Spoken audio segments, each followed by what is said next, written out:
I had my doubts about the day from the moment I woke up. The sky was gray, typical for late autumn, and there was a chill in the air that seemed to seep through the windows.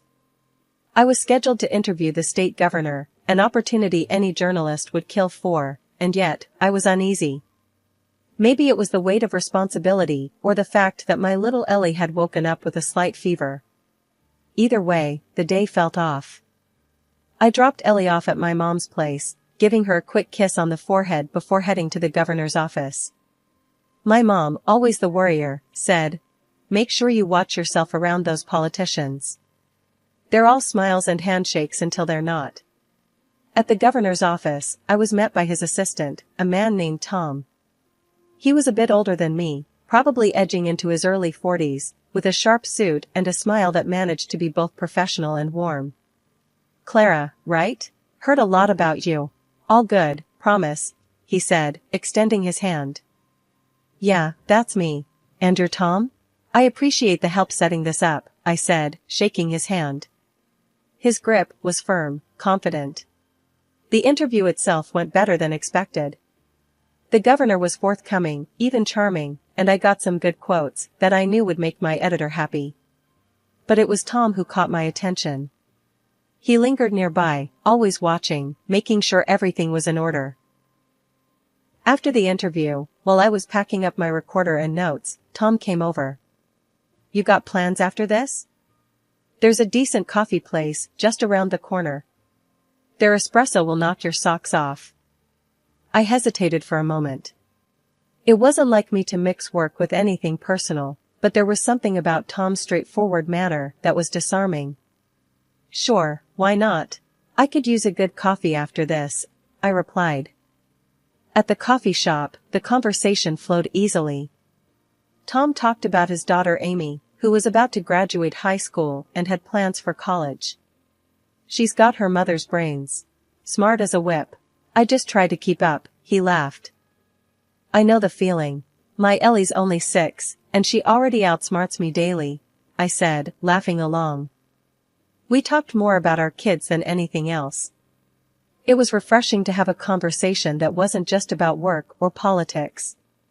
Tom's demeanor was relaxed, and he didn't push the conversation in any direction it didn't naturally want to go. It was like talking to an old friend. As we left the coffee shop, Tom said, "Listen, Clara, I know you're not looking for anything serious." "Heck, I'm not either. But I liked this, talking, laughing. How about we do this again? No pressure, no expectations." I looked at him, really looked. He was sincere, that much was clear. "Yeah, I'd like that," I admitted, a bit surprised at my own readiness to dive back into something personal. There I was, 2 years into what started as a not-a-date routine with Tom, and suddenly I found myself staring at a small, shiny ring, feeling like the world had stopped spinning for just a second. We were at our favorite little Italian place, tucked away in a corner booth that had become our spot. The candlelight flickered, casting shadows that danced around Tom's serious expression. He'd just popped the question, simple and straight, no fluff. "Clara, I'm not good with fancy speeches.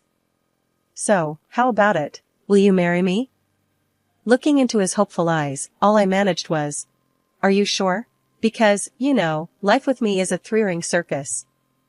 Tom laughed, that deep, reassuring sound that had first drawn me to him.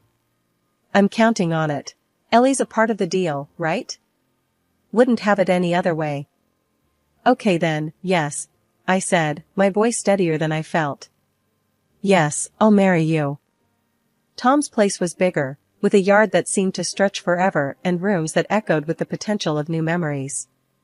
The first evening we spent there, Tom cooked dinner, something he'd become famous for during our not-a-date dates. Ellie watched him like a hawk, her curiosity barely contained. "Tom, are you sure you know how to cook? Mom usually burns the pasta," she stated matter-of-factly, standing on tiptoe to peer over the counter. Tom winked at her, tossing vegetables in a pan with a chef's flair. "I promise I won't burn anything." Scout's honor. The transition wasn't just physical, it was emotional, too. Ellie and I were used to it being just the two of us against the world. Now, Tom was in the mix, with his easy smiles and a way of making even the hardest day seem manageable. We were learning to be a family, and not just any family, a good one, a real one. Life in Tom's house was starting to feel more like home every day, but there was still one piece of the puzzle that didn't quite fit: his daughter, Amy. She was in college in another city, and we didn't see her much. The few times we did, the air felt charged, like a storm was always about to break. Amy came home for Thanksgiving, and I wanted everything to be perfect, to maybe smooth out some of the awkwardness that seemed to cling to the walls whenever she was around. I was in the kitchen when she walked in, her bags dropping to the floor with a thud. "Hey, Amy, good to see you. Let me help with that," I offered, moving towards her. She gave me a half-smile, more out of politeness than warmth. "Thanks, Clara. I've got it." Tom was all smiles, ruffling her hair like she was still 10 years old. "Kiddo, your mom sent some of that pumpkin pie you love. Bet you missed real food at college, huh?" Amy rolled her eyes, but there was a small smile there that didn't reach her eyes. "Sure, Dad. College food is the worst." Dinner was a quiet affair, with Ellie trying to fill the silence with chatter about her school projects and the new friends she had made. Amy nodded and made the right noises, but spent more time pushing her food around the plate than eating it. After dinner, I caught her in the living room, scrolling through her phone. "Amy, can we chat? I feel like we never really got off on the right foot here," I ventured, keeping my tone light. She looked up, her expression guarded. "We're fine, Clara. There's no issue to fix." I took a deep breath, choosing my words. "I know it's weird, me being here and all. I'm not trying to replace anyone or step on toes. I just want us to be okay, you know?" Amy put her phone down, her face softening a bit. "I get it. It's not you. It's weird seeing him move on, I guess." "I understand. Just know I'm here, alright? For you, too," I replied, hoping to bridge the gap between us. She nodded, a bit of the ice melting. "Thanks, Clara. I'll try to be less of a hermit, okay?" It was a start, and I'd take it. The weekend passed quicker than I wanted, and soon it was time for Amy to head back to college. She hugged her dad, gave Ellie a high five, and to my surprise, she turned to hug me too. It was quick and a bit awkward, but it was something. "Take care, Amy. Keep in touch, okay?" I said, feeling like we'd turned a corner. Ellie, who had been unusually quiet, tugged at my hand. "Is Amy mad at me? She doesn't talk much." I knelt down to her level, smoothing back her hair. "No, sweetie, she's not mad. She's just used to being on her own. We'll keep trying, okay?" Navigating new family dynamics was never going to be easy, but I believed in us. With patience and a lot of open hearts, I hoped we'd find our way to being not just a family by name, but one in spirit too. My job as a journalist meant erratic hours and sudden trips out of town, but Tom had stepped up in ways I hadn't even dared to hope for. He picked Ellie up from school, made dinner, and seemed to genuinely enjoy the rhythm of our new life together. Initially, Ellie was thrilled, always chattering about her day on the ride home, eager to show off the little projects she'd done in class. "She's really taken to you, Tom," I told him one evening, watching them assemble a puzzle on the living room floor. He looked up, a smile creasing his eyes. "She's a great kid, Clara. Couldn't ask for a better stepdaughter." But a few months in, I noticed a shift in Ellie. She became quieter, more reserved. The light in her eyes dimmed, replaced by a skittishness that set alarm bells ringing in my mind. I tried to coax her into talking, to share what was on her mind, but she just shrugged and forced a smile. "It's nothing, Mom. Just tired, I guess," she'd say, but the mother in me knew better. Something was off. Then one night, as we were getting ready for bed, I noticed a bruise on her arm, a nasty, purple shadow that made my heart stop. "Ellie, what happened?" I asked gently, trying not to sound as panicked as I felt. She avoided my gaze, fiddling with the hem of her pajama top. "I fell down at school. It was silly. I wasn't looking where I was going." But the bruise looked like it had a story that didn't involve a simple fall. My mind raced with dark thoughts of bullying. Did someone do this to you at school? You can tell me, Ellie. She shook her head quickly, too quickly. No, Mom. It was just me being clumsy. Really. The next day, I dropped by her school and spoke with her teacher, Mrs. Jennings, a kind woman who had always been open about classroom dynamics. Mrs. Jennings, has Ellie been having any trouble with other kids? Any signs of bullying? Mrs. Jennings looked genuinely surprised. Oh, no, Clara. Ellie gets along well with everyone.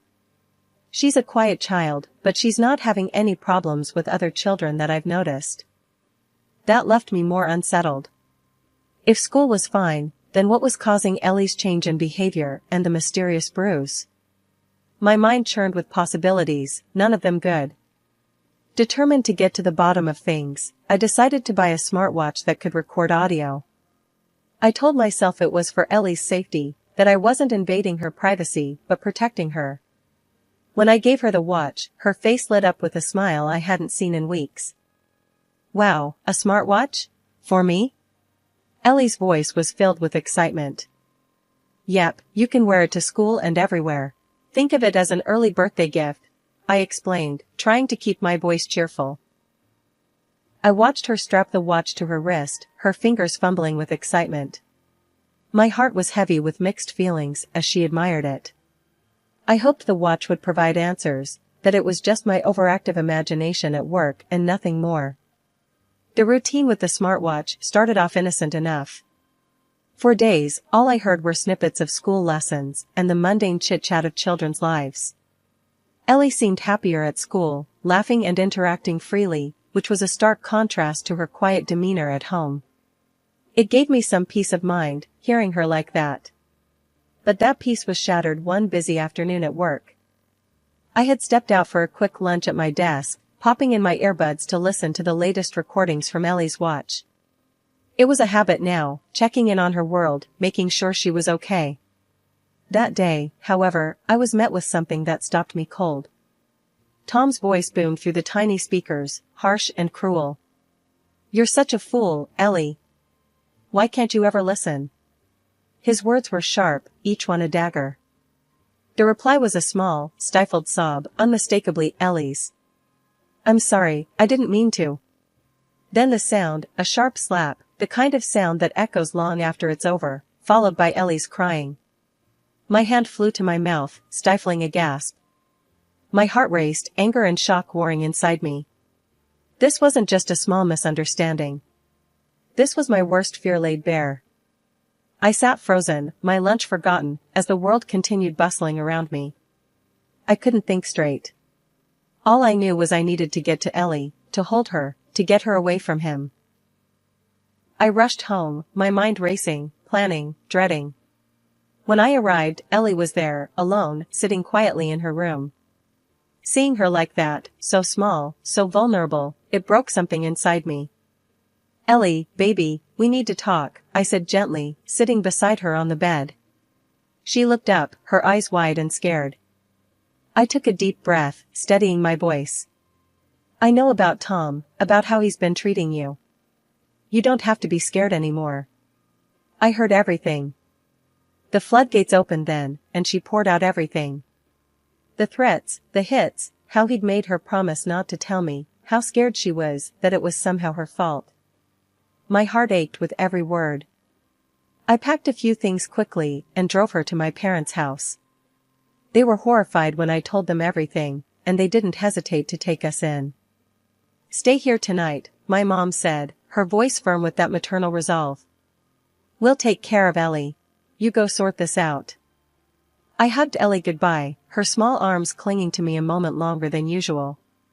I'll fix this, I promise, I whispered, kissing her forehead.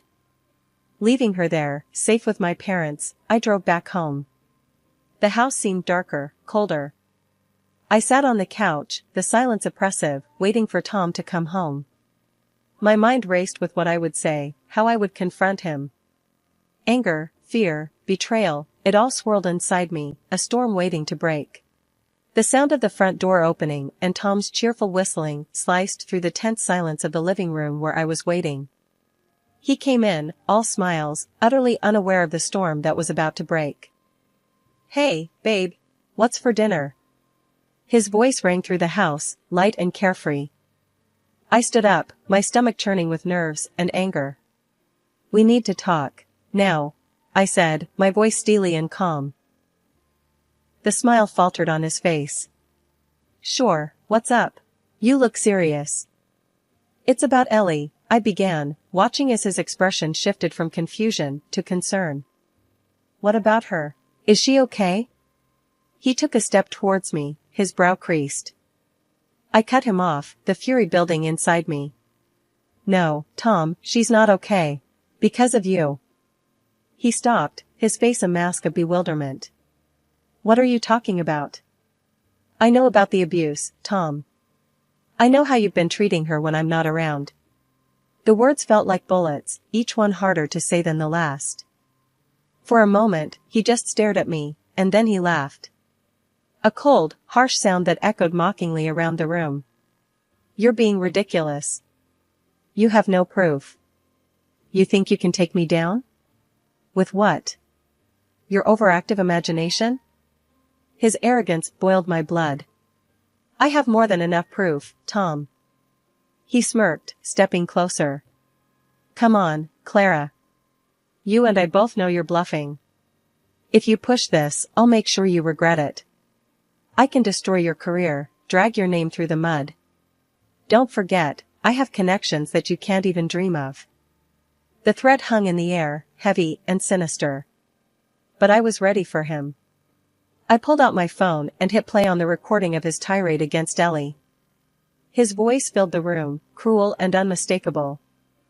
Tom's face went white, his confident demeanor crumbling as the reality of his situation dawned on him. "Clara, please, I was just stressed, I didn't mean." "Save it, Tom. I'm done listening to your excuses." I watched as he sank to his knees, his face crumpled in fear. "Clara, I'm sorry.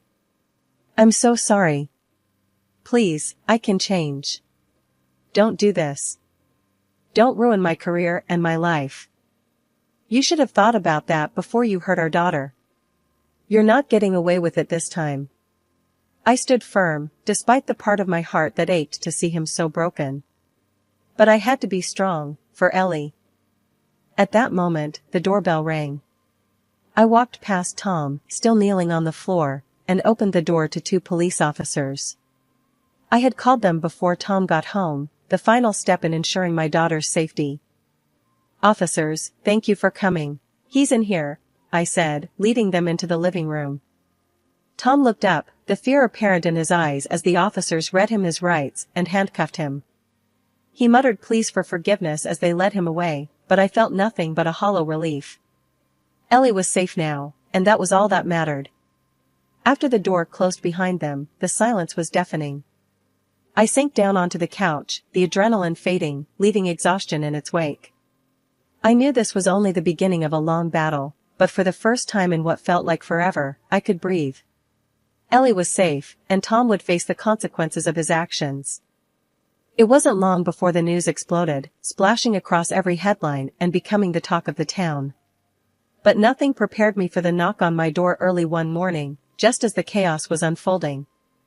I opened the door to find my first husband, Michael, the father of Ellie, standing there, his face etched with concern and a hint of anger. Beside him stood his lawyer, a sharply dressed man known for his ruthless courtroom tactics, his reputation preceding him. "Clara, we need to talk," Michael said without wasting a moment, pushing past the formalities as his lawyer followed suit.